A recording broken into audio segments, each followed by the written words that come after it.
Hello दोस्तों, स्वागत है आपका ट्रेडेक्स में।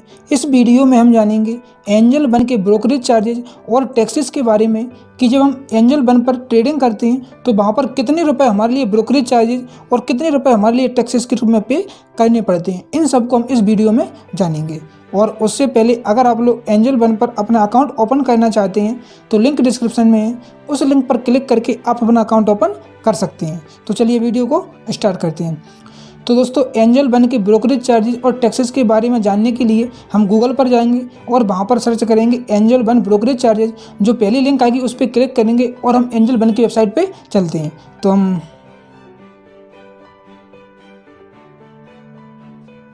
दोस्तों, आप यहाँ पर देखोगे कि जैसे हम एंजल वन की वेबसाइट पर आए, सबसे पहले आपके लिए यहाँ पर दिखाई दे रहा होगा transaction charges ₹0, free equity delivery trades for life time, no hidden charges. यानी कि जब हम इक्विटी में डिलीवरी में ट्रेड करते हैं, यानी कि हम किसी स्टॉक्स को लॉन्ग टर्म के लिए बाय करते हैं, तो वहाँ पर हमारे लिए कोई भी ब्रोकरेज चार्ज नहीं देना पड़ता। और ये कब तक नहीं देना पड़ेगा? आपके लिए कभी भी नहीं देना पड़ेगा। Trade for life time, no hidden charges है, यहाँ पर कोई भी हिडन चार्जेज भी नहीं है। उसके बाद आ रहा है ₹20, फ्लैट ₹20 और 0.25% विचेवर इज लोअर पर execute order for intraday future and option commodity and currency.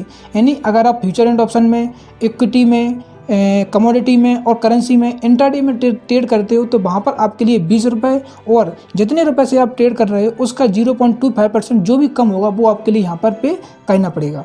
उसके नीचे आता है 0 AMC चार्जेज, यानी कि एनुअल मेंटेनेंस चार्जेज। आपके लिए यहाँ पर कोई भी नहीं देना है। अकाउंट मेंटेनेंस चार्जेज कोई भी नहीं देना है फॉर फर्स्ट ईयर, यानी 1 साल तक आपके लिए अकाउंट मेंटेनेंस चार्ज नहीं देना है। उसके बाद यहाँ पर आपके लिए अकाउंट मेंटेनेंस चार्जेज पे करने पड़ेंगे। अब हम नीचे आते हैं, यहाँ पर देखेंगे इक्विटी चार्जेज। अब आप यहाँ पर देख सकते हो कि हमारे सामने इक्विटी डिलीवरी, जब हम स्टॉक्स को लॉन्ग टर्म के लिए बाय करते हैं तब हमारे लिए कितने चार्जेस देने पड़ते हैं। और दूसरा आ रहा है इक्विटी इंट्राडे, जब हम शेयर को इंट्राडे के लिए बाय करते हैं तब हमारे लिए कितने चार्जेस देना पड़ते हैं। तो इन दोनों को हम यहाँ पर देखेंगे। सबसे पहले आता है ब्रोकरेज चार्जेज। तो जब हम इक्विटी में ट्रेड करते हैं तब हमारे लिए ब्रोकरेज चार्जेस कोई भी नहीं देना पड़ता है। इक्विटी डिलीवरी में जब हम लॉन्ग टर्म के लिए किसी भी स्टॉक्स को बाय करते हैं तब वहाँ पर ब्रोकरेज चार्जेस नहीं देना पड़ता है। जबकि हम इक्विटी इंट्राडे में स्टॉक्स को बाय करते हैं तो ₹20 या 0.25% जो भी कम होगा वो हमारे लिए ब्रोकरेज चार्जेस के रूप में देना पड़ता है। दूसरा आता है security transaction charge. Security transaction charge हमारे लिए देना पड़ता है 0.1% both buy and sell side. जब हम लॉन्ग टर्म के लिए किसी स्टॉक्स को बाय करते हैं तब हमारे लिए सिक्योरिटी ट्रांजैक्शन चार्ज देना पड़ता है, बाय साइड भी और सेल साइड। लेकिन जब हम इंट्राडे के लिए स्टॉक्स को बाय करते हैं तब हमारे लिए 0.25%, इससे कम है, ओनली सेल साइड देना पड़ता है। जबकि हमारे लिए ओनली सेल साइड देना पड़ता है। नीचे आता है ट्रांजैक्शन चार्जेज। तो NSE पर ट्रांजैक्शन चार्ज इतना है और BSE पर ट्रांजैक्शन चार्जेज इतना है। आप यहाँ पर देखोगे 0.0035% और इंट्राडे में 0.00335%। ये लगभग दोनों ही बराबर हैं।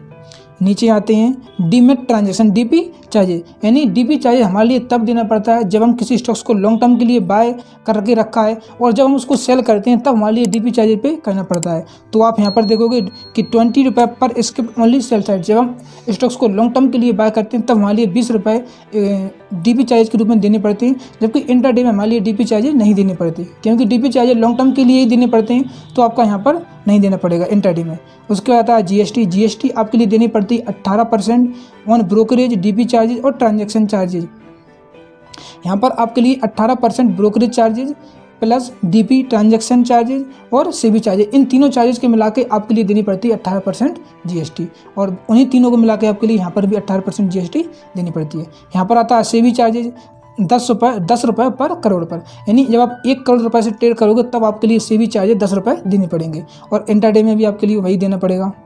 उसके बाद हम आते हैं स्टैंप ड्यूटी चार्ज। तो आपके लिए देना पड़ेगा 0.01% ऑन टर्नओवर वैल्यू बायर। जब आप स्टॉक्स को बाय करोगे लॉन्ग टर्म के लिए तो जितने रुपए से आप बाय करोगे, आप 1 लाख रुपए से बाय करोगे तो 1 लाख रुपए का 0.015% आपके लिए स्टैंप ड्यूटी चार्ज देना पड़ेगा लॉन्ग टर्म में।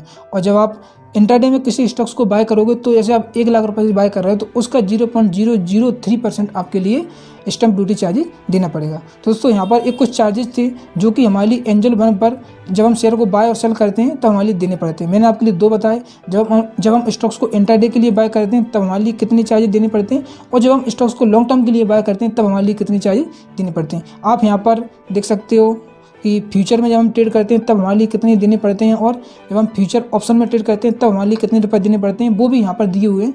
तो इनको अभी हम कवर नहीं कर रहे हैं, केवल हमने इक्विटी डिलीवरी और इक्विटी इंट्राडे को कवर किया है। उम्मीद है आप लोगों को समझ में आया होगा कि जब हम एंजल वन पर ट्रेड करते हैं तो वहाँ पर हमारे लिए कितना ब्रोकरेज चार्जेस और कितना टैक्सेस पे करने पड़ते हैं। आप लोगों को वीडियो कैसी लगी कमेंट करके ज़रूर बताएं, और रेगुलर इसी तरह की वीडियो देखने के लिए आप हमारे चैनल को सब्सक्राइब कर सकते हैं। धन्यवाद।